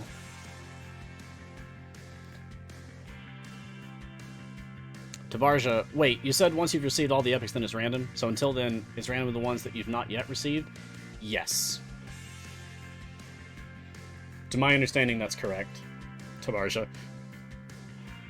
That's why, like, when a new Evergreen champion comes out, like, I always keep at least 60 gold chests in my inventory at all times, because when an Evergreen champion comes out, I could just instantly open 60 gold chests and just guaranteed get all of the epics for that character, because the game is going to prioritize filling slots. And because I have every other non-event champion to full epic, it will always give me the epics that I'm missing, which means it'll always be the new character. Yeah. K. Malson, question. I've been playing about a month. Nice.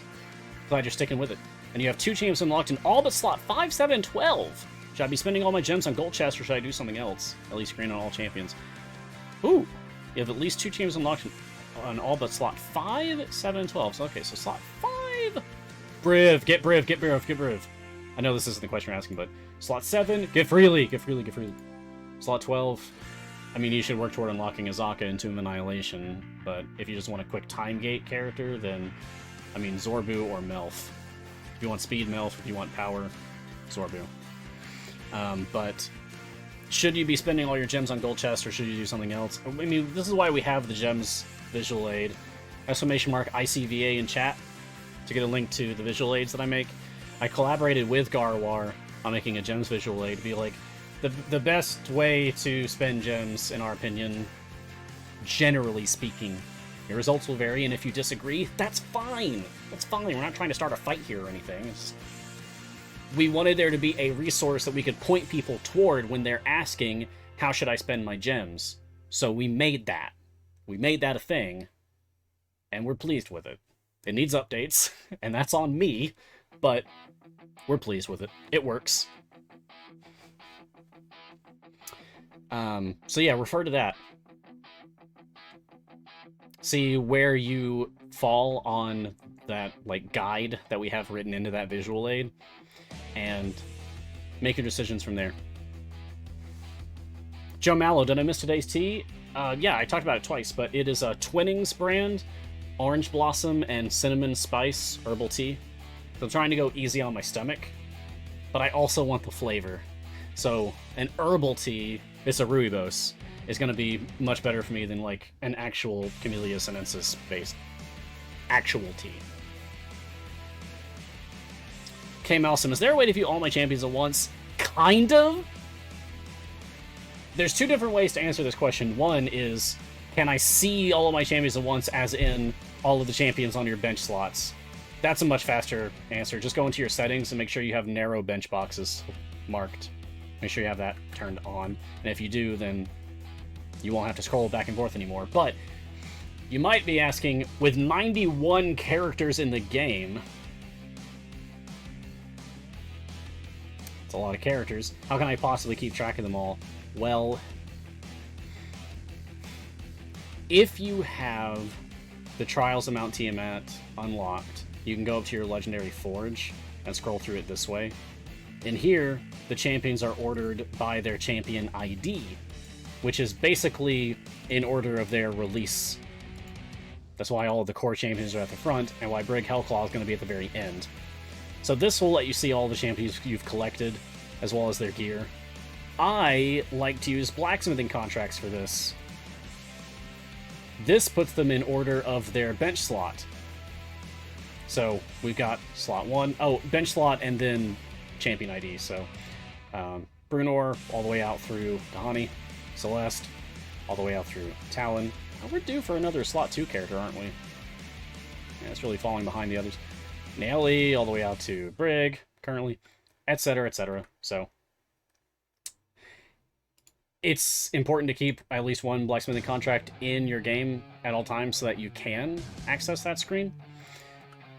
That being said, champions will only appear in that screen if they have at least something in all of their gear slots. So my Averin, for example, he's got something in all of his gear slots, so he would show up in that list. If he was missing even one thing, he wouldn't show up in that list. So I hope that helps. There's two different ways to do it, and one of them I find preferable, but it has a bit of a requirement. Oh, Martin tells me my trial is full. And nice, nice, nice. Let's see what we got. Hey, Cassius! Cool. Have you been with me before, Cassius? See, I'm keeping track of everything. No! Well, congrats for finally getting into the game with me. Abrak and Amsarge and Stray.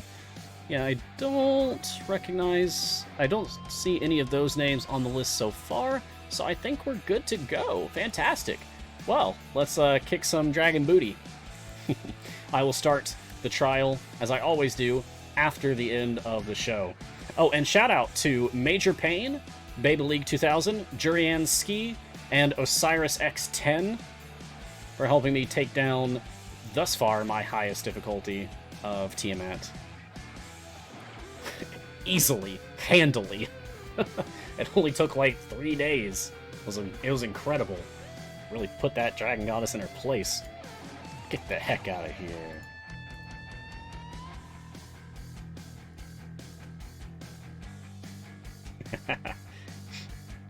Alright.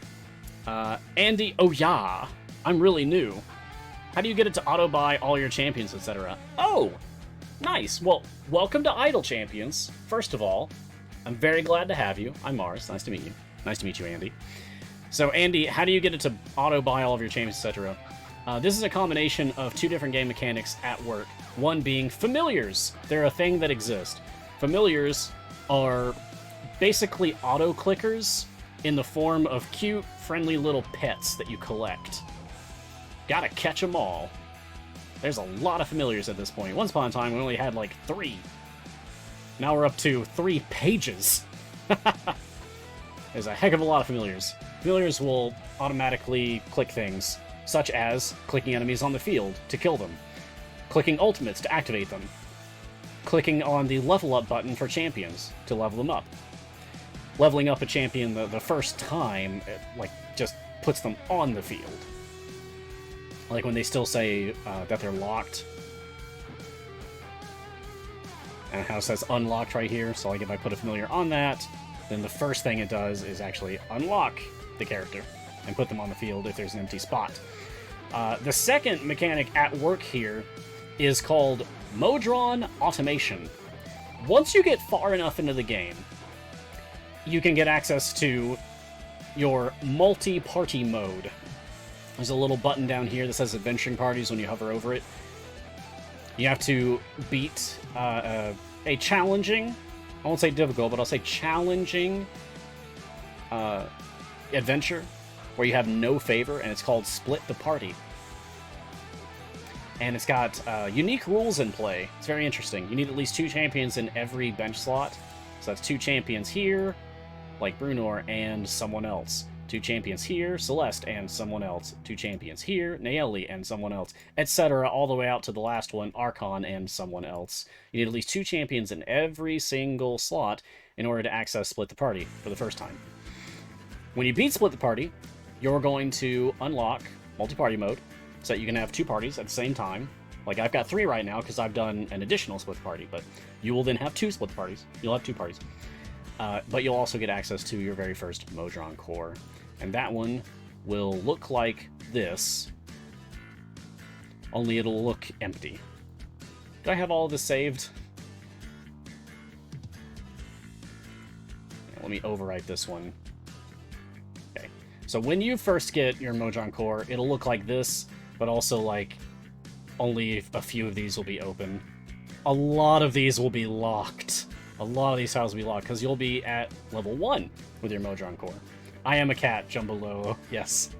I guess I am dressed up as my cat. I have a black cat named Magic, and he acts like a dog. He's the most dog-like cat I've ever known. He likes to roll in dirt and get belly rubs and play fetch. Extremely dog-like cat. He must have been raised with dogs before he found us. Anyway. There we go. Eventually, you will level up your Modron core. You will get Modron component chests, which will open up to collect more pipes. These are Modron components, also called pipes. And you place the pipes in order to move this flow around this board. And the flow does everything. It makes your team extremely much stronger. But the most important one here is this component right here. This is special. Every Modron core has one of these, the automation component. As long as there's any amount of flow going into this component, which you get really early on this core, as long as there's anything going in here, then you'll have access to automation. And automation will allow you to designate a saved party,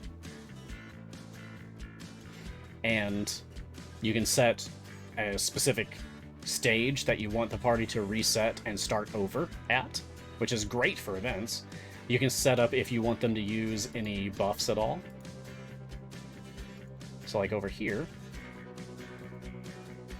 with this one, I actually do have it set up to be using a specific formation. And because familiars are saved to your formation as well, then when my Modron automation loads the saved formation at the start of the adventure, it also loads where I wanted my familiars to be placed. The end result is the game will play itself. I can walk away from this and come back later. The game will play itself. It's fantastic. Speaking of, use more bounty contracts. Oh, we've got some chests to open, y'all. Let's get these 5 silver brick chests open. Alright, blah. Okay, I just want the slot 4 epic. Nope, I just want the slot 4 epic. Nope, I just want the slot 4 epic. Now you're just being mean. I just want the slot 4 epic. I just want the slot 4 epic. I just want the slot 4 epic. I just want the slot 4 epic. Alright. Well, we're still doing Brig, then. More Brig free plays. More Brig plays. Alright. But long answer, but that is the answer to your question, Andy. You need to get far enough in the game that you have Modron automation unlocked, and it also very much helps to have familiars. And using the two together, you can cause your characters to be unlocked and placed and leveled up for you, which is very nice to have. A Sequoia01 question, Garwar champion win. I know, right? Also, completely unrelated, we need a Dwarf Toss Ultimate. And Gar says, I refuse to be tossed, in all caps. You're gonna toss me. We should have that happen, Gar, in one of the, if we ever get to do Storyteller Mars Presents, if we ever get to do a D&D game for C&E again, we should enable a situation where we can toss Gar. Or what if everybody else gets tossed except Gar? Like, we just flip the meme. Everyone's tossed except him, because he just refuses. That could be fun. Baby League. I've been having issues with the Idle Champions client. You have a ticket in. Okay, good. You've done the right thing. You already have a ticket in. Just wondering if I uninstalled Idle Champions in Steam and then reinstalled them, would I keep my current game? Just wondering if I have some corrupted files. Yeah, you should. I mean, I have definitely uninstalled and reinstalled my game before without any problems.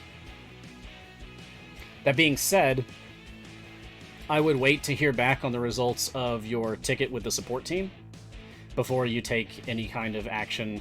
If you're in any way afraid of your files being corrupted and like losing your progress or something, then I would exercise caution. But I've done it, and it's been fine. So hopefully it will be fine for you too, but I wouldn't want you to ruin your game because I said so. That'd be terrible. Especially because we worked together so well on that Trials run. Baby League did huge damage. Baby League did extremely well in Trials of Mount Tiamat. If you ever get a chance to do Trials of Mount Tiamat with Baby League, you're going to have a good time. The Lurking Rider question for anyone. Which variants in Sword Coast Tomb of Annihilation would you recommend to boost my Mert influence quickly? Oh, to boost Mert influence quickly. Currently sitting on 84,000. Complete the first 8 or so variants in the Sword Coast. Okay, so there is a resource over in the resources channel in the Discord. Someone pointed out to me. Someone actually made a list of like, hey, if you just do these variants in these campaigns, then you will max out your influence for every single patron. And it's actually a very short list. It's like 10 adventures. So go check the resources channel on the Discord for that list. Because that's what I used for doing Zariel. I did, earlier this week, I finally knocked out all of my Zariel perks. And I've only done 20% of her adventures.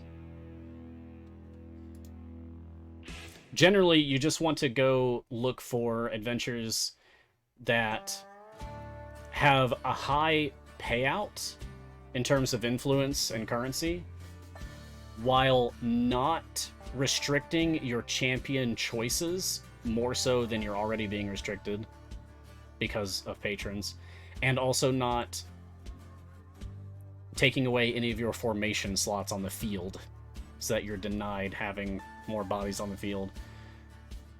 So go for high area requirement variants that do not restrict champion choices or formation slots, and you should have a good time.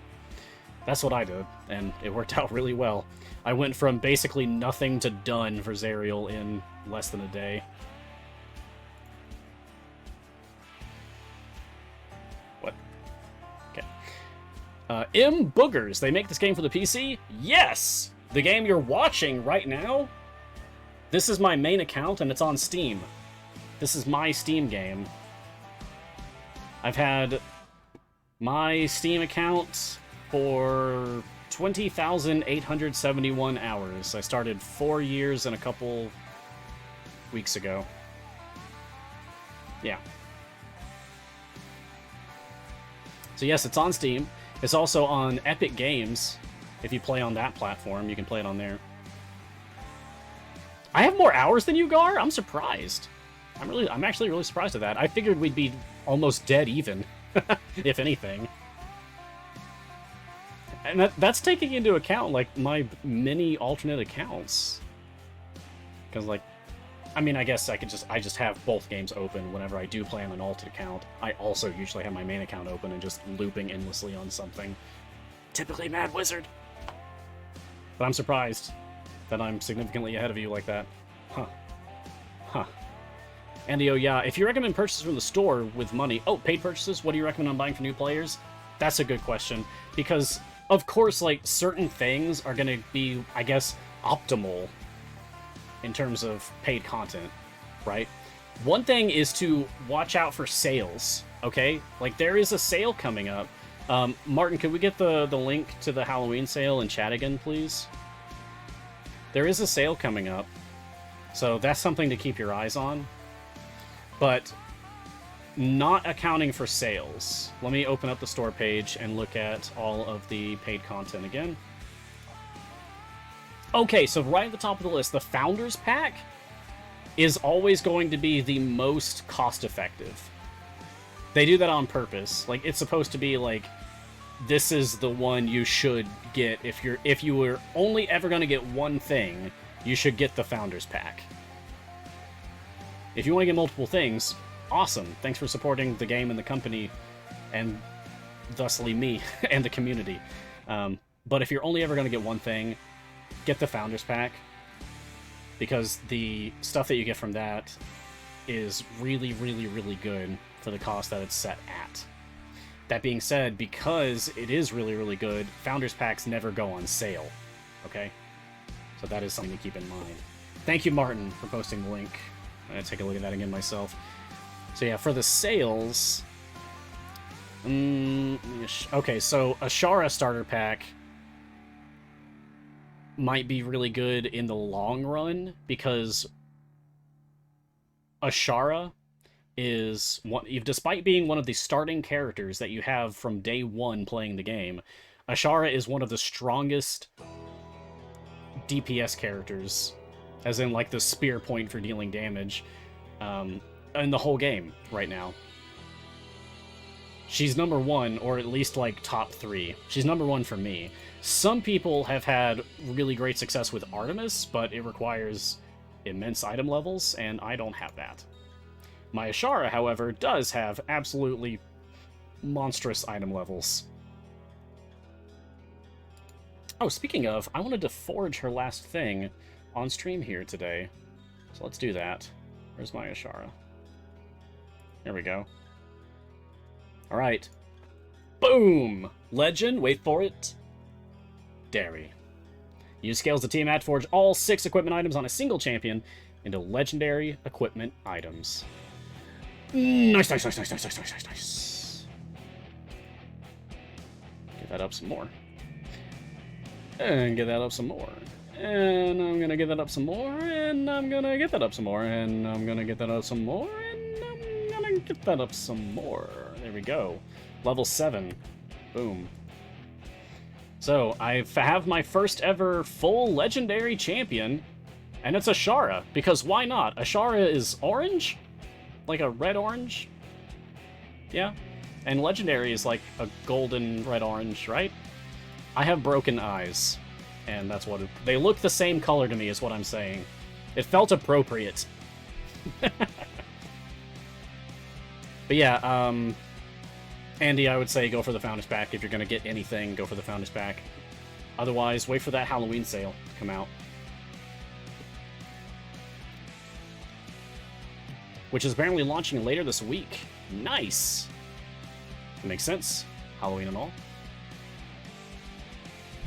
Garor reiterates, he will not be tossed. He's in full plate armor. Well, you'd be surprised. Magic can do a lot of things. It should already be on sale on Epic. Oh man, even better.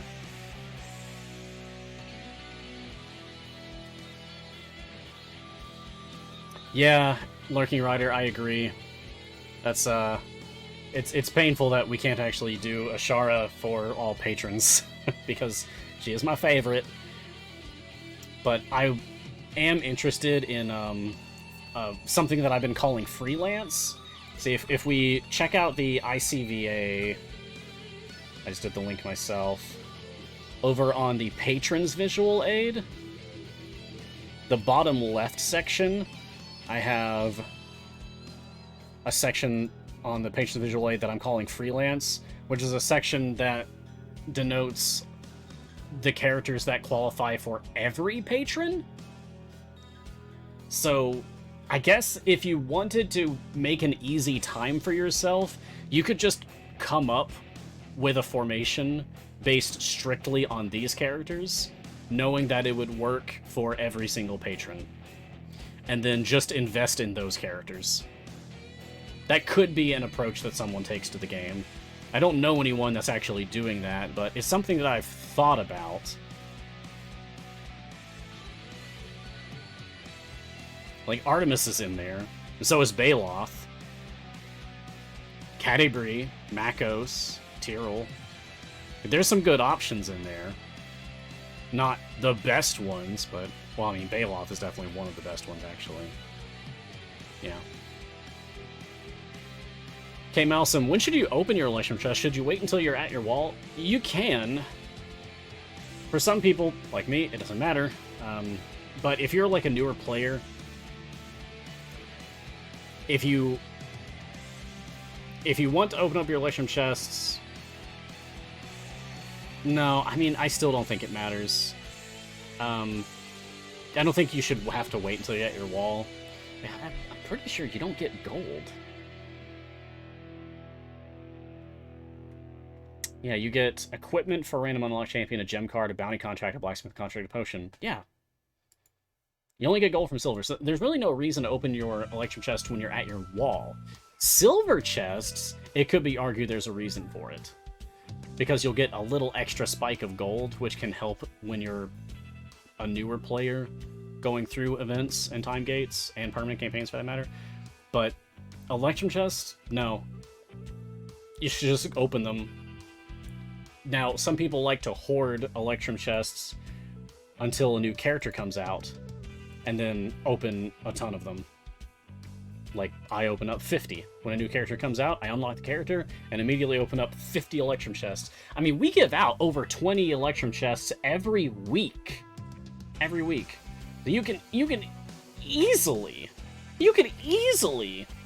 accrue 50 plus Electrum chests between every champion release, if you're redeeming every single chest code.